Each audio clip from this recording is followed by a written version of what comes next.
Riccardo, do you want to lead us into this episode 2644 of the Grip Guide? I'm including all the phone calls that we make twice a day about grip stuff as episodes that never get aired. Those are private for our information. Where we Correct. Talk about what kind of chalk is the best and all these riveting things nobody wants to know about. Riveting for sure. Yes. Well, hi, everyone. We're joined by special guest, Eric Roussin from Canada. He's the Canadian national champion. I don't know how many times, Eric. How many times have you been Canada's national champion in grip? I've held the event 4 times. I've won the 4 years. Not a bad percentage, Eric. Looking pretty good there.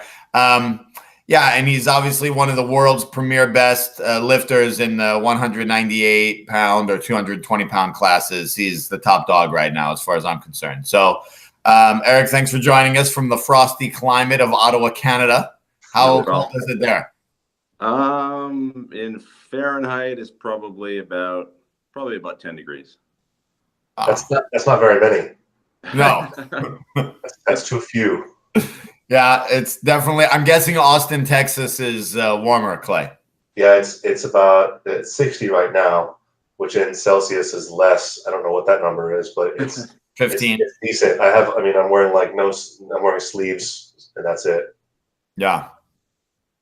Yeah, same here. It's about 60 degrees, but it's supposed to get down to freezing tonight in California. So, all right. Yeah, so it's not quite Ottawa, but it's a little semi-frosty in California. Yeah, Eric, when it snows or when it ices over in California, people forget how to drive. Oh. So it's like every Prius just spins around on the highway the top, and then they fly into a ditch somewhere. So that's our version of natural selection on the West Coast.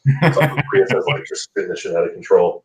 But I imagine, Eric, that people are pretty good in Canada now about. If it snows 300 days a year, as I don't have any information about whether that's true or not, but you got to think people are pretty good at it by now to not. Well, it seems that everyone forgets, and then the first week of winter is pretty bad. Yeah. Well, hey, Eric, tell us about your upcoming contests. What are you competing in next? What are your plans for 2019? So definitely the next 3 contests on my agenda are coming up. First one's the LA Fit Expo Vice Grip Viking. Canadian Nationals, that's February 23rd. And less than a week after that, it's the Arnold Armlifting Classic. So that's going to be, those are 3 big contests, especially the last 2 are the ones I'm really focusing on. LA will sort of be where I get to see where I'm at. Yeah.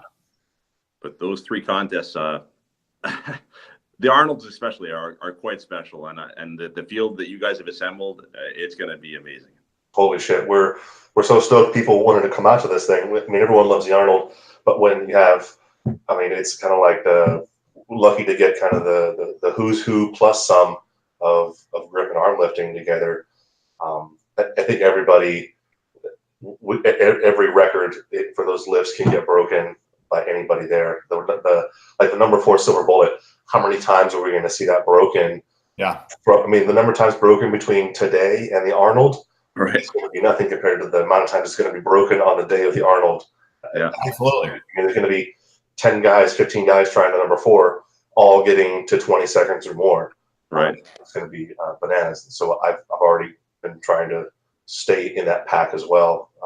And it sucks, man. But the best thing is, the old iron sharpens iron idiom rings true, where if you have the best guys in the world coming, or if you're going to APL Worlds in Russia, the best guys in the world are there too. So you better, get off your ass and do something about it.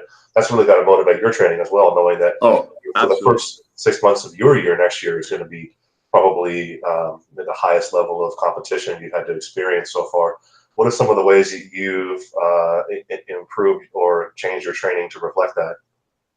I haven't changed very much. I'd say I'm just my volume's probably up a bit, but just being extremely consistent. And it will be between King Kong and LA. Will be 3 months will have elapsed, and I never go 3 months without competing in either arm wrestling or grip. So I really feel that these 3 months are going to be very beneficial to improving my base strength.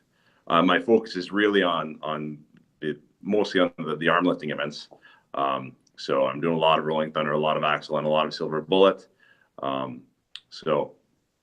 But it's really just the 3 months of no competition is what I'm really hoping will pay off. Yeah. How often are you competing in arm wrestling? So now I compete probably 4 or 5 times a year in arm wrestling, and in grip probably 6 or 7. So Wow. Averaging 1 contest a month, I guess. Wow. It's a busy schedule for sure. Very busy. Yeah. Yeah. Hey, why don't you tell us about obviously you and I are going to face off in a month here in Los Angeles, which of course will be fun.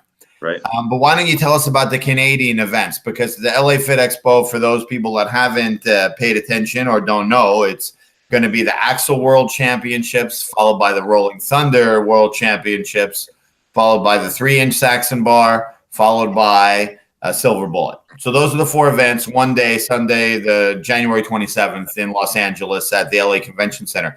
But Eric, why don't you tell the viewers about what events you're cooking up in Ottawa for the Canadian Championships? So the Canadian Championships features 6 events plus a 40-item medley. Wow. The 6 events. 40, yeah. 40 minutes. You have 4 minutes to do as many of the 40 as you can. Everything's 1 point.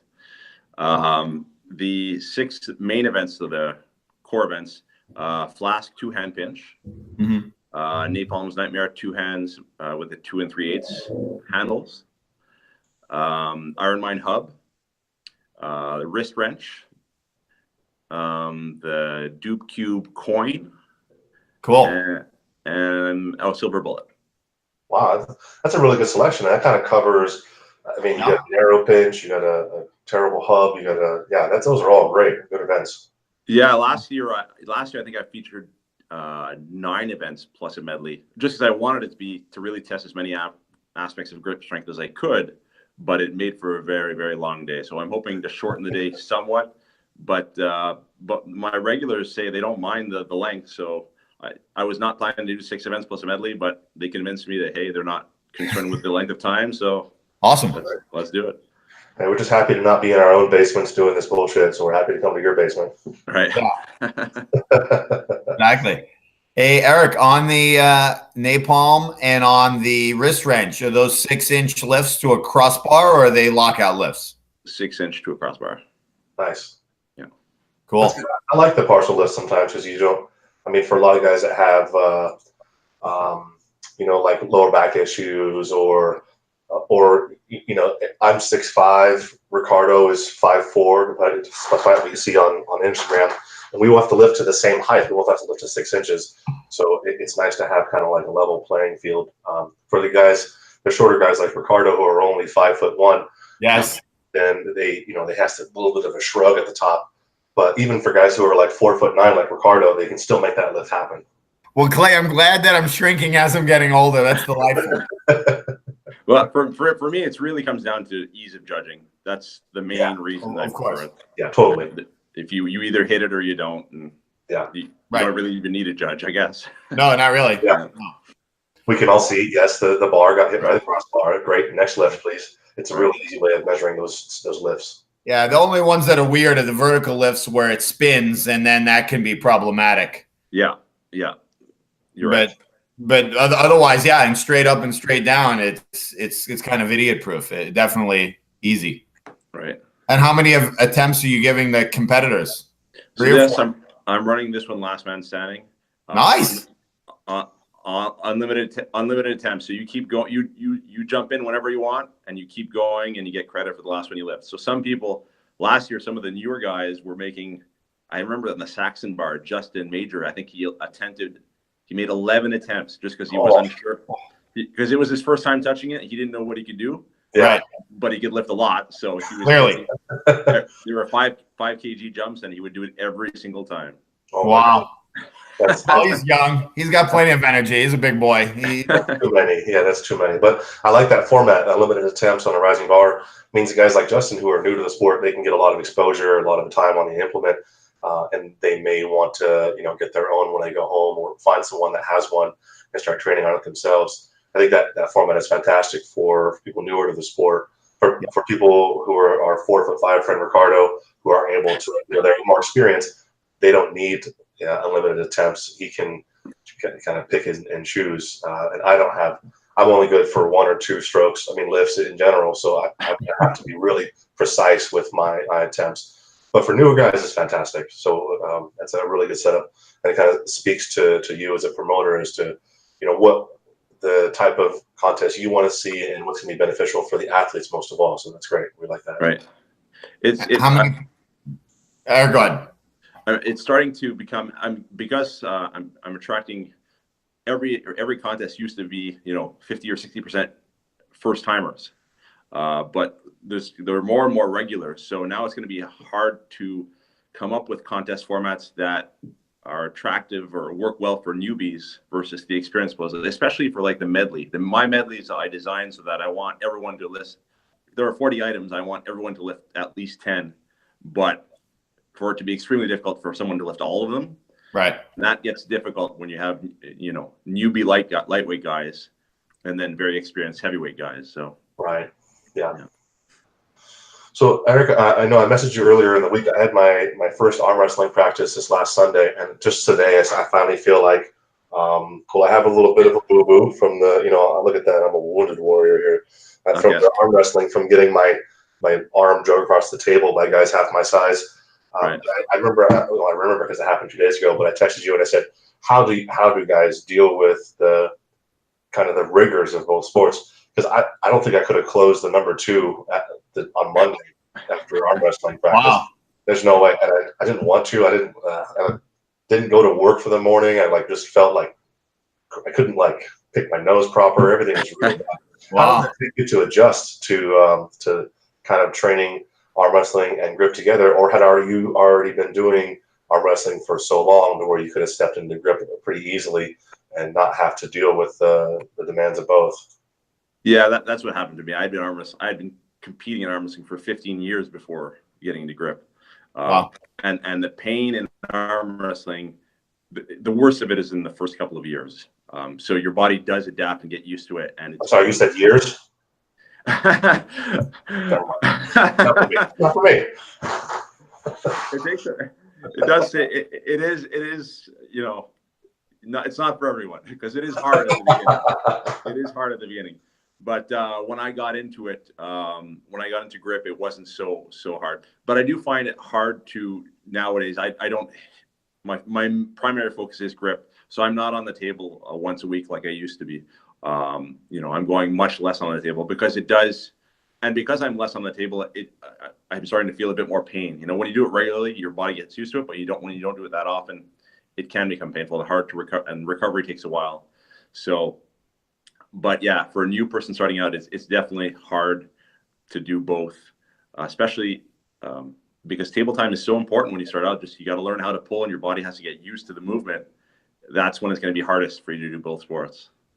Yeah, I was thinking to myself, I don't know if I have enough time between, really seriously training for APO Worlds in May and now, which is only 5 months or whatever it is, to feel proficient enough in arm wrestling to have that pain subside and get productive training in. So I'm kind of like, do I just keep doing it, or do I wait until June and then give it a good run for the second half of the year, or whatever it's going to be?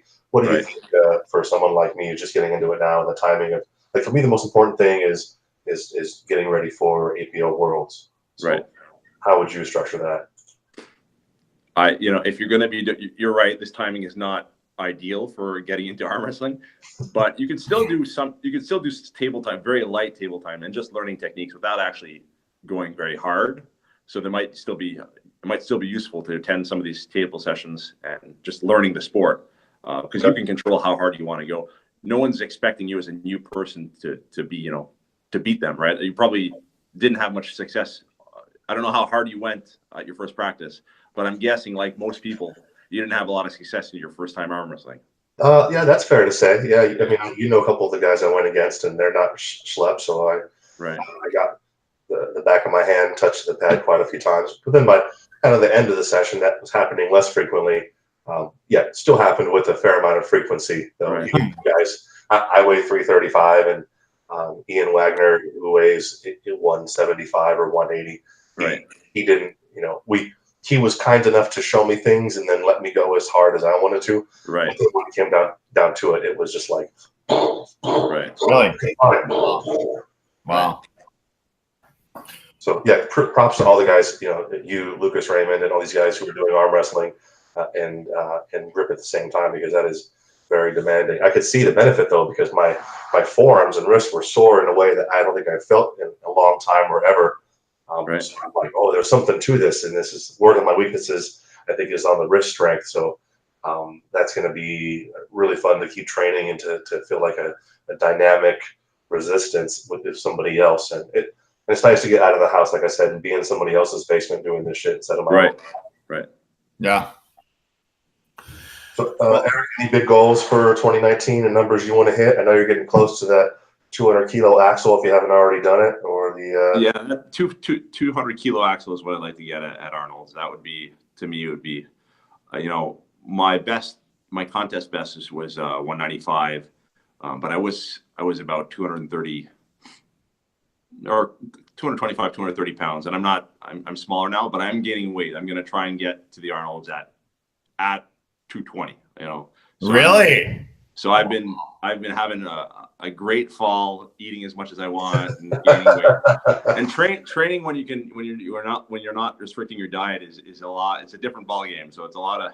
Been very pleasant. It's been awesome. I just want to make sure I don't gain too much weight too fast, because I don't want to have to scale back. So yeah, you don't want to end up like 105 kilos or 102 kilos on the day of the contest and have to go against guys like Carl Meyerskoff and Arto and all those guys. Yeah, that would not be good.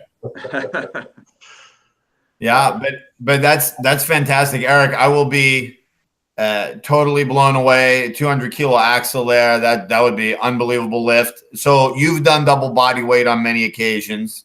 Andrew Derniat has done double body weight. How many other guys do you know have pulled double body weight on the Iron Mind axle in the legitimate contest with a real lockout? I think Tanner just in Texas. I think Tanner, he lifted 363. Yeah, he weighed 176 or 180, and he pulled 363. So there you go. There's another one. Yeah, yeah, but his is a body strength issue. I'm sure he could pull 400. Oh yeah. He just has to train a bit more. Yeah. Right. I told that guy, like, we're supposed to hang out in the near future, and I'm like, let's do like a deadlift session together and see if we can, organize some things and get you, because the 363, it took, I have it on a live stream on my channel. It took like 8 or 9 seconds to lift his lockout, but at no point did that axle ever rotate. It was like fully locked in. So he's got plenty of power, and he messaged me afterward. He's like, I'm tired of getting shit for not having a big axle. What are we going to do to get stronger back? And so I know that's his focus, and not that I'm trying to like put all his secrets out there, but it's nice to see him get fired up and feel a little bit of a push, and to feel that he's also a marquee name coming to the Arnold. Absolutely. And he's not, if he weighs 85 kilos, that's still well under the 100 kilo mark that a lot of these guys are going to be pushing. So he has a little bit of ground to make up. Is he, Riccardo? Is he the lightest guy at the Arnold? I can't remember. Yes. Yeah, lightest guy at the Arnold. By a lot. By a lot, right?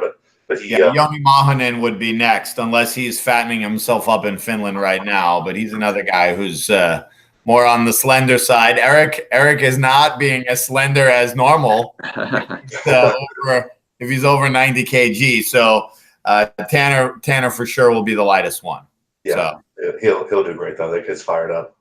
I say kid, he's a full-grown man, and he's stronger than I am on some of these events.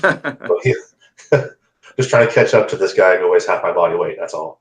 Yeah, well, I think he's got a few marks that a lot of us are going to try to catch up to at that contest. But you got to do it on the day, and that's going to be the challenge in this case over 3 days. And the fun thing, I think, of the contest is you got to come every day ready to play, and you can't slip up. So that's good. Yeah. Well, Eric, anything you want to hit us with before you go, other than the 200 kilo axle? Any big tournaments coming up next year, arm wrestling, that you're looking forward to? Arm wrestling, nothing too much on the agenda. I'm probably going to go to provincial championships and probably nationals. Aside from that, I guess I'll wait and see what comes up. Yeah, no, if I can get for the Arnold 200 kg on the axle and one at least 110 kg, 110 kg on the Rolling Thunder, I think I'll be doing okay. I think we're all going to be trying to get anything close to what Tanner does on the Rolling Thunder. I mean, if he lifted 240 in contest, and I saw some videos recently of him getting like 285 or something. Like he did 285 on like a more chalked up handle. Yeah, the two, on a non-spinning Rolling Thunder. Yeah, it's a Rolling Thunder, and it did the handle drop. It just wasn't as smooth. Okay. But that 240 he did was on a handle that was about a week old. So in my mind, like that's pretty damn pretty good lift. 240.